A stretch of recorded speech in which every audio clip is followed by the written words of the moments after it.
Aim right, achieve big at KR Mangalam University. तो बिहार में जाति की जैसी सियासत होती है पूरे देश में कहीं नहीं होती। बिहार में जाति गिन गिन कर वोट गिन लिए जाते हैं। जाति के मोहल्ले हैं, जाति के गांव हैं और जाति के बूथ भी हैं। बिहार चुनाव में जाति तोड़ने के लिए सनातनियों का एक महाकुंभ भी लगा। यह महाकुंभ उसी ग्राउंड में लगा जहां कुछ ही दिन पहले इमारतें शरिया का जलसा हुआ था। वक्फ वक्फ के नारे लगे थे। सनातनी महाकुंभ में देश के सबसे बड़े नामी गिरामी धर्मगुरु मंच पर बुलाए गए। मैसेजिंग की गई कि इस बार हिंदू विरोधियों को सबक सिखाना है। बिहार में जाति की पहचान को सनातनी बनाने का यह प्रयोग कितना सफल हुआ, इस रिपोर्ट से समझिए। क्या बिहार का 14% यादव इस बार यादव नहीं हिंदू बनकर वोट करेगा? क्या बिहार का 2.87% कुर्मी इस बार कुर्मी नहीं हिंदू बनकर वोट करेगा? क्या बिहार का 4.21% कोयरी इस बार कोयरी नहीं हिंदू बनकर वोट करेगा? क्या बिहार का 5.31% पासवान इस बार पासवान नहीं हिंदू बनकर वोट करेगा? क्या बिहार का 3.08% मांझी इस बार मांझी नहीं हिंदू बनकर वोट करेगा? क्या बिहार का 5.25% रविदास इस बार रविदास नहीं हिंदू बनकर वोट करेगा? क्या बिहार में 36% अति पिछड़ा ईबीसी अति पिछड़ा नहीं हिंदू बनकर वोट करेगा? आचार्य धीरेन्द्र शास्त्री जी भी हैं। बिहार में ये थ्योरी क्यों चल रही है, ये कयास क्यों लगाए जा रहे हैं, ये बातें क्यों हो रही हैं? उसकी वजह है पटना में लगा सनातन का ये महाकुंभ। को जागृत करने का एक प्रयास शुरू किया है। सनातन के इस महाकुंभ में देश भर से सनातन के पुरोधा आए हैं। सनातन के समस्त अग्रणी ध्वजावाहक आए हैं। सब एक साथ एक बात कर रहे हैं। इस बार बिहार में जाति नहीं सनातन चलेगा। जाति पाति से उठकर हिंदू एक होकर वोट करेगा। बिहार के पागलो, अब एक बात गांठ बांध लो। पूछो क्या? हम सब हिंदू, हम सब हिंदू। अरे भैया माइक वाले ठटरी के बरे जो शंख बार बार बंद कर दे। हम सब हिंदू, हम सब हिंदू। इसलिए हम सब आज सनातन महाकुंभ के इस पर्व पर एक बात हम कहेंगे और विराम करेंगे अपनी बात को। अभी वर्तमान में कहीं भाषावाद की लड़ाई चल रही, कहीं क्षेत्रवाद की लड़ाई चल रही, कहीं जातिवाद की लड़ाई चल रही। हमारी एक ही प्रार्थना है, हिंदुओं को घटने मत देना, हिंदुओं को कटने मत देना। हिंदुओं, जातवाद से ऊपर उठकर राष्ट्रवाद के लिए जीना।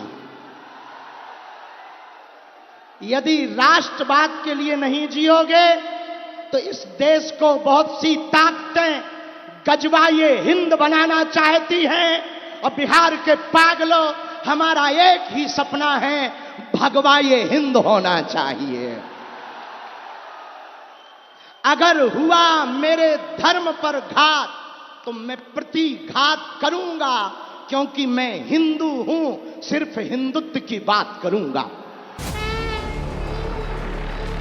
बिहार की पॉलिटिक्स में इस बार क्या होने जा रहा है? सनातन महाकुंभ के मंच से इसका पहला ट्रेलर बाबा बागेश्वर ने दिखाया और पिक्चर जगत गुरु राम भद्राचार्य ने साफ शब्दों में यहां से स्पष्ट कर दी।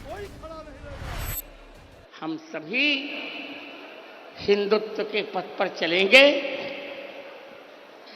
यहां न कोई सवर्ण, यहां न कोई अवर्ण। ये तो नेताओं की देन है। हमारे वेद ने कहीं भी अनुसूचित जाति या अनुसूचित जनजाति नहीं कहा था। जाति के आधार पर जनगणना के पक्ष में मैं नहीं हूं, न यहां न केंद्र में। ये दुर्भाग्य की बात है। एक और आप जातिवाद छोड़ने की बात करते हैं, फिर जातिवाद की चर्चा कैसे? एकमात्र हिंदुत्व की चर्चा करो, सब मंगल हो। जैसे शालग्राम की बटिया चाहे छोटी हो या बड़ी, पर है शालग्राम। उसी प्रकार जो रामकृष्ण में विश्वास करते हैं, शिखासूत्र में विश्वास करते हैं, जो रामचरितमानस पर विश्वास करते हैं, वे छोटे हो या बड़े, सभी हमारे यहाँ एक हैं। श्री राममय सब जग जानी, करऊं प्रणाम जोरी जुग पानी। बिहार के बीजेपी नेता और पूर्व केंद्रीय मंत्री अश्विनी चौबे ने बिहार के सनातनियों को गांधी मैदान में एक आसमान के नीचे इकट्ठा कर जाति की सियासत करने वाली जमातों को बड़ा संदेश पहुंचा दिया है। इस मंच पर देश भर के बाबाओं का जमावड़ा लगा। परमहंस ज्ञानानंद जी महाराज आए, जगत गुरु श्री स्वरूपानंदेंद्र सरस्वती आए, जगत गुरु अनंताचार्य जी महाराज आए, पुंडरीक जी महाराज पहुंचे, महामंडलेश्वर अरुण अवधूत गिरी जी भी मंच पर पहुंचे, महामंडलेश्वर कैलाशानंद गिरी जी महाराज आए, महामंडलेश्वर यतीन्द्रानंद गिरी जी आए हैं। ताली बजाकर उनका स्वागत करें। सिर्फ यही नहीं, सनातन को अच्छी तरह से समझने वाले भी बुलाए गए। सनातन के महाकुंभ का उद्घाटन राज्यपाल आरिफ मोहम्मद खान ने किया। भगवत गीता में कहा गया है, यदा यदा ही धर्मस्य ग्लानिर्भवति भारत अभ्युत्थानम धर्मस्य तदात्मानं सृजाम्यहम् परितिरणाय साधूनां विनाशाय च दुष्कृतां धर्म संस्थापनार्थाय संभवामि युगे युगे। तो गोस्वामी तुलसीदास जी ने बहुत ही सुंदर शब्दों में उसका अनुवाद किया है। जब जब होई धर्म की हानि, बढ़ई असुर महाअभिमानी, तब तब प्रभु धरी मनुष्य शरीरा, हरई सदा सज्जन भव पीड़ा। और मैं इस महाकुंभ का औपचारिक रूप से उद्घाटन करता हूं। लोका समस्ता सुखिनो भवन्तु। धन्यवाद। जय हिंद। बिहार बीजेपी की पूरी टॉप लीडरशिप सनातन के इस महामंच पर मौजूद रही है। वो बात अलग है कि बीजेपी की सहयोगी कई पार्टियां इस मंच पर नहीं दिखी, लेकिन इस मंच से जो मैसेजिंग की गई उससे एक बात तो साफ हो गई कि बिहार की पॉलिटिक्स में इस बार वो करने की कोशिश की जा रही है जो अब तक बिहार में नहीं हुआ, जब जाति पाति से उठकर हिंदुओं ने धर्म के नाम पर वोट किया हो। इसलिए सनातन महाकुंभ के आयोजन के बाद यह सवाल उठ रहा है, क्या बिहार में इस बार देश भर के बाबा जातियों का चक्रव्यूह तोड़ देंगे? क्या बिहार चुनाव से पहले बाबा सनातन के नाम पर हिंदुओं को इकट्ठा कर लेंगे? क्या इस बार बिहार का चुनाव सनातन धर्म के नाम पर हो सकता है? क्या बाबाओं के दरबार में नीतीश कुमार की पर्ची निकल सकती है? क्या सनातन महाकुंभ से तेजस्वी के मुख्यमंत्री बनने का सपना टूट जाएगा? पटना की इस भूमि, बिहार की भूमि, बिहार में वैसे ही बहार है। बिहार की जो भूमि ज्ञान की भूमि, बिहार की यह वो भूमि जिसने नीति दी, बिहार की यह भूमि जहां किशोरी जी प्रकट भई, बिहार की यह भूमि जहां हमारा भरोसा है कि यदि भारत हिंदू राष्ट्र होगा तो पहला राज्य बिहार होगा।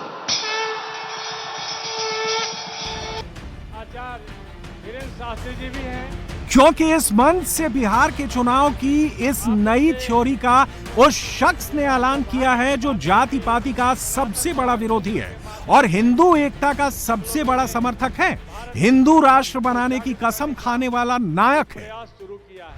हम किसी मजहब के विरोधी नहीं हैं, न हमें मुसलमानों से दिक्कत है, न हमें ईसाइयों से दिक्कत है, हमें तो हिंदुओं में रहने वाले उन हिंदुओं से दिक्कत है जो जातियों के नाम पर हिंदुओं को लड़ाते हैं। अरे जब हम सब हिंदू एक हैं, एक बात बताओ, एक पिता के 4 बेटे हैं, तो क्या किसी पिता को एक बेटा प्रिय, एक बेटा अप्रिय होगा? बोलो बोलो बोलो। चारों समान होंगे कि नहीं? चारों प्रिय होंगे कि नहीं? तो हम सब हिंदू हैं, हम सब समान हैं, हम सब आपस में लड़े ना भैया, हम राजनीति के चक्कर में नहीं आए। सब लोग चलना। अब सवाल है कि बाबा बागेश्वर ये मैसेजिंग क्यों कर रहे हैं? दरअसल बिहार की सियासत को समझने वाले अच्छी तरह से जानते हैं, ये यूपी नहीं है जहां धर्म के नाम पर सरकारें बनती या बिगड़ जाती हैं। जैसा कि यूपी में 1990, 2002 और राम मंदिर का फैसला आने के बाद हुआ, ये बिहार है जहां जाति गणित अब तक आगे रहा है, बाकी धर्म विकास की बात पीछे रही है। जाति फैक्टर यहाँ कितना इंपॉर्टेंट है इसी से समझ सकते हैं कि जाति जनगणना कराना यहाँ पर एक मुद्दा बन गया था। इसीलिए जाति के फैक्टर को तोड़ने की बात की जा रही है और हिंदुओं को एकजुट करने की कोशिश हो रही है। बिहार में यादव वोटर सरकार बनाता और बिगाड़ता आया है। बिहार में यादव वोटर ओबीसी की सबसे बड़ी आबादी है जो 14% है। मगध, मिथिलांचल, सीमांचल में बड़ा फैक्टर, 100 से ज्यादा सीटों पर असर, और ये तेजस्वी लालू की आरजेडी का कोर वोटर है। 2020 में यादव वोट के पैटर्न से समझे तो एनडीए 5%, महागठबंधन 83%, एलजेपी 2%, अन्य 9%। जब इनके साथ बिहार का 17% मुस्लिम वोट मिल जाता है तो MY नाम का डेडली इक्वेशन बन जाता है जो किसी भी सरकार को गिराने और बनाने की हैसियत रखता है। बीजेपी और नीतीश के लिए ये एक बड़ी चुनौती है, लेकिन ये चुनौती सनातन एकता पर टूट सकती है। इसीलिए चाहे बागेश्वर बाबा हों या जगत गुरु राम भद्राचार्य, सब एक ही बात कर रहे हैं, सनातन सनातन सनातन। सनातन धर्म को जो बांटना चाहेगा, मेरी भविष्यवाणी है, वो स्वयं ही बट जाएगा, स्वयं बट जाएगा। सनातन धर्म को जो काटना चाहेगा स्वयं कट जाएगा। सनातन धर्म को जो छांटना चाहेगा स्वयं छंट जाएगा।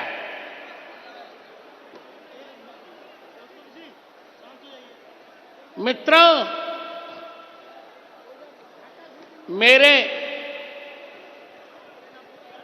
मेरे संकल्प पर विश्वास कीजिए। मेरे परम आराध्य और मेरे प्राण धन भगवान राघव, पंडित जी बढ़िया, देर से टहल रहे हो यार। मेरे प्राण धन भगवान राघव और मेरी भावना जगत में पुत्र वधू भगवती सीता का ये संकेत है कि अब यह बिहार हिंदू विरोधियों को सत्ता नहीं सौंपेगा। अब तो सत्ता उसी को मिलेगी जो हिंदुत्व के लिए संघर्ष करेगा। बिहार में जातियां क्यों मैटर करती हैं? क्योंकि यहां पर हर जाति का अपना लीडर है, अपनी पार्टी है, उसका अपना वोट बैंक है, जिसका बिहार की सियासत में अब तक बड़ा दखल रहा है।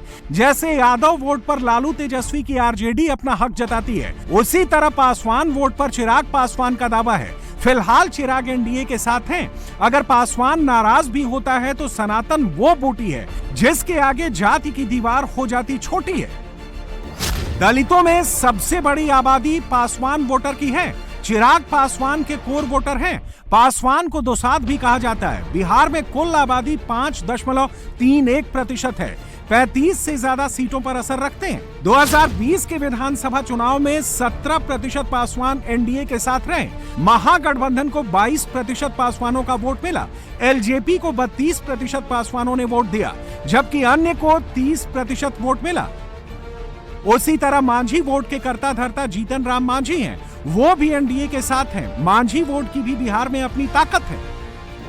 बिहार में मांझी वोटर की ताकत क्या है, इन आंकड़ों से समझ सकते हैं। दलितों की तीसरी बड़ी आबादी जीतन राम मांझी समुदाय से हैं। बिहार में कुल 3.08% मांझी, 15 सीटों पर असर। 2020 में मांझी वोट किधर गया? एनडीए को 65% था, महागठबंधन को 24%, एलजेपी को 1% और अन्य के खाते में 9% वोट गया। ऐसा नहीं है कि सिर्फ दलित और पिछड़ी जातियों में ही बिहार की पॉलिटिक्स बटी हुई है, अगड़ी जातियां भी बड़ा रोल अदा करती हैं। मसलन ब्राह्मण, राजपूत और भूमिहार, जिसमें भूमिहार तो बिहार की सियासत में बड़ा दखल देते हैं। भूमिहार अब तक तो एनडीए के साथ दिखे हैं, लेकिन कांग्रेस आरजेडी भी इनको चारा डालती रहती है। बिहार का भूमिहार वोट कैसे इन्फ्लुएंस कर सकता है वो भी देख लीजिए। चुनाव को प्रभावित करने की ताकत है, बड़ी इन्फ्लुएंसर जाती है। 30 सीटों पर सीधा असर है। बिहार में भूमिहार 2.87% हैं। 2020 में भूमिहार किसके साथ थे? एनडीए को 51% भूमिहारों ने वोट दिया, महागठबंधन को 19%, एलजेपी को 3%, अन्य को 27% वोट मिला। सनातन के मन से उन लोगों को भी ललकारा गया जो भगवान परशुराम के नाम पर हिंदुओं को जाति में बंटवारे की कोशिश करते हैं।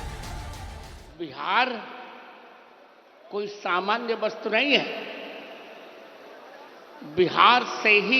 बिहार में ही जन्मे राजेंद्र बाबू भारत के प्रथम राष्ट्रपति बने।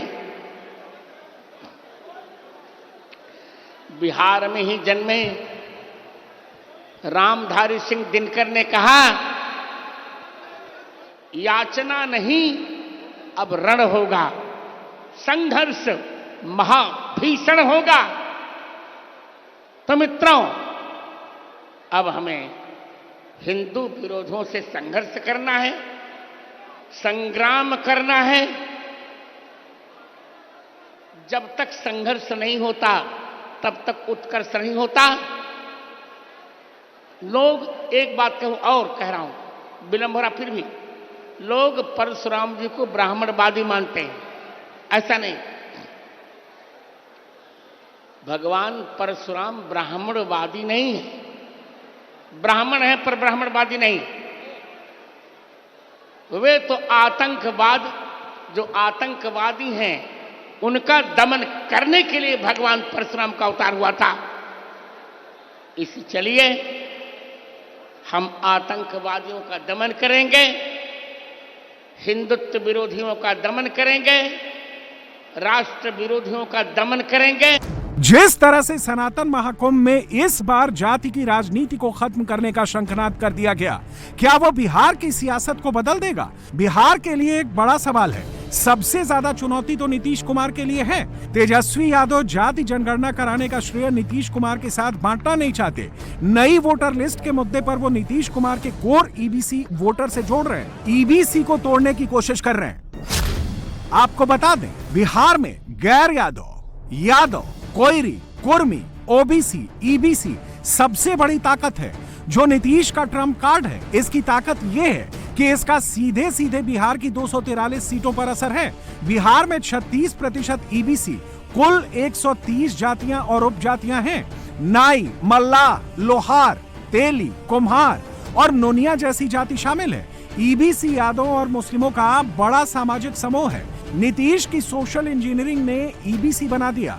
2.87% कुर्मी जाति वाले नीतीश इसी वोट बैंक के सहारे हैं। अब तक के चुनावों का ट्रेंड कहता है कि 2020 में गैर यादव, गैर Koeri, Kurmi, OBC, EBC voter NDA के साथ रहता है। 2020 के चुनाव में एनडीए को 58% ईबीसी का वोट मिला, महागठबंधन को 18%, एलजेपी को 4%, अन्य के खाते में 21% वोट गया। सभी सियासी पार्टियां इन्हें अपने पाले में लाने की कोशिश करती हैं, लेकिन सनातन एक ऐसा अम्ब्रेला है जिसके नीचे सभी एक हो सकते हैं। इसीलिए जाति पाति से हटकर हिंदुओं के नाम पर एक होने का संदेश दिया जा रहा है। अब सवाल है कि क्या जाति को सनातन के झंडे के नीचे एक किया जा सकता है? क्या यह प्रयोग बिहार में सफल हो सकता है? यूपी में यह प्रयोग 2022 विधानसभा चुनाव में सफल रहा, जब 2017 के बाद 2022 में भी बीजेपी दूसरी बार जीती। जाति की राजनीति पर हिंदुत्व भारी पड़ गया। बीजेपी प्लस को ब्राह्मण वोट 89% मिले, जबकि एसपी के खाते में 6% वोट गिरे। बीजेपी के खाते में 87% राजपूत वोट गए, जबकि एसपी को 7% वोट मिला। बीजेपी प्लस के खाते में वैश्य वोट 83% गया। एसपी को 12% मिला। बीजेपी प्लस को जाट वोट 54%, जबकि एसपी को 33% मिला। बीजेपी प्लस को 66% कुर्मी वोट मिला। एसपी प्लस को 25%, Koeri, Maurya, Kushwaha, Saini vote. BJP plus को 64%, एसपी को 22%। अब बिहार में जो जातीय गणित है, इसको पक्ष विपक्ष दोनों ही समझने की कोशिश करें और अपने हिसाब से समझते भी हैं, उसको विसात बिछाते भी हैं। लेकिन एक ऐसे भी गणित है जिसको लेकर इस वक्त जो विपक्ष है बहुत ही ज्यादा तिलमिलाया हुआ है, वो है वोटर लिस्ट का गणित। जी हां, वोटर लिस्ट को लेकर तेजस्वी यादव का बयान आया है। इसी पर हमला करते हुए उन्होंने कहा है बिहार में वोट बंदी की साजिश हो रही है। तेजस्वी कहते हैं हर घंटे नियम और निर्देश बदले जा रहे हैं, बिहार में लोकतांत्रिक अधिकार छीने जा रहे हैं और चुनाव आयोग की प्रक्रिया पारदर्शी नहीं है। हर घंटे नियम जो है निर्देश बदले जा रहे हैं, एकदम मजाक बना लिया गया है। बिना दस्तावेज फॉर्म जमा कराना, क्या यह रणनीति है या शंका को उत्पन्न करता है कि दस्तावेज के बिना फॉर्म इकट्ठा कर लेना और बाद में राजनीतिक प्राथमिकताओं के अनुसार कुछ नाम हटा देना या छांट देना? क्या ये जन भागीदारी की सुविधा है या पूर्ण नियोजित योजना है? आयोग ने यदि वाकई मतदाताओं की सुविधा को ध्यान में रखते हुए लचीलापन लाया है तो इस पर विधिवत आदेश जारी करे। यदि नहीं तो इस प्रक्रिया को संवेदनशील और सत्तानुकूल हेरफेर का जरिया न बनने दे। छठा, आयोग की विश्वसनीयता पर जो है संकट है। ऐसा विरोधाभासी बयानों से आम जनमानस में अविश्वास पनप रहा है। चुनाव आयोग आंकड़े जारी कर बता रहे हैं कि इतने प्रपत्र बांट दिए, इतने फॉर्म जो है कलेक्ट कर लिए, लेकिन ये सब वास्तविकता से बहुत दूर है। ये केवल जो है आई वॉश का काम जो है चुनाव आयोग कर रही है।